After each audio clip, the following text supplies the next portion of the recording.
Hey, good evening, friends. Jeff Hine, Chair of Marion County Republican Party, back at you again for another video. Tonight's topic, what to do when you have to replace a sitting legislator or senator. First of all, we want to pay respects to the family and friends of Senator Jackie Winters in Senate District 10, who passed away recently, did some great work for our state, and we thank her for that and we honor her. But it leaves an opening that must be filled, and by actual statute, it's a really quick process. It has to be done within 30 days of the opening. And so, well, how that works is this.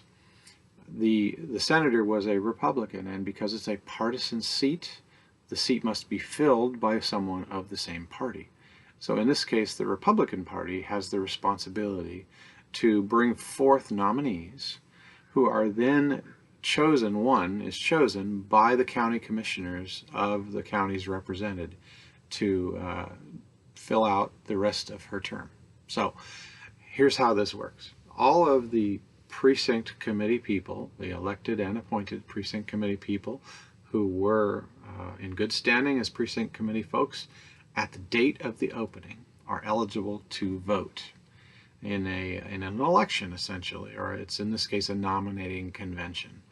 They all come together, and folks who have expressed interest are then nominated, and a vote is taken, and depending on the rules that are agreed to, which is done very first thing in any kind of partisan game here, you have to vote on the rules. That can be fun.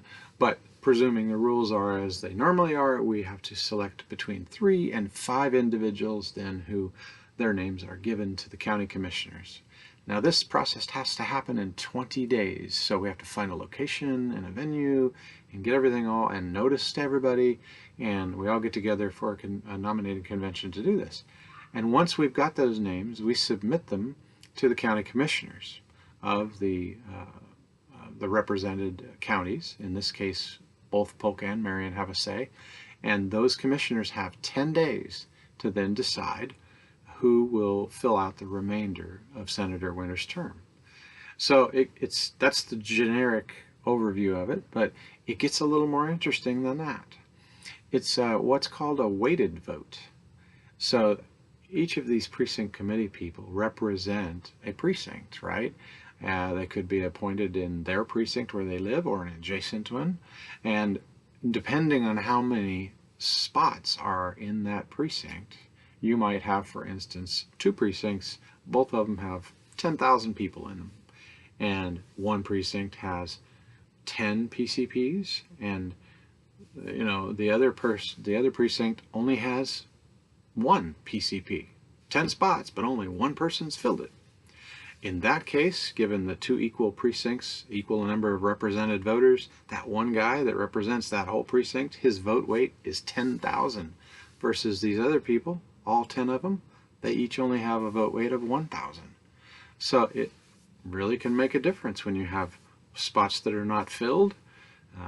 Some are, more filled than others. The vote weight is not the same for each person.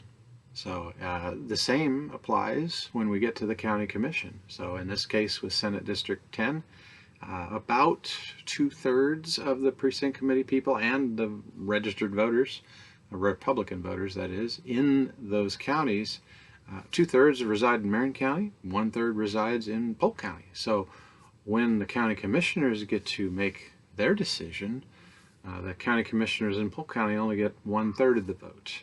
And so if there's a different number of commissioners from each county, Marion County has 3. I'm not sure about Polk, but I know if you go to Clackamas, there's 5.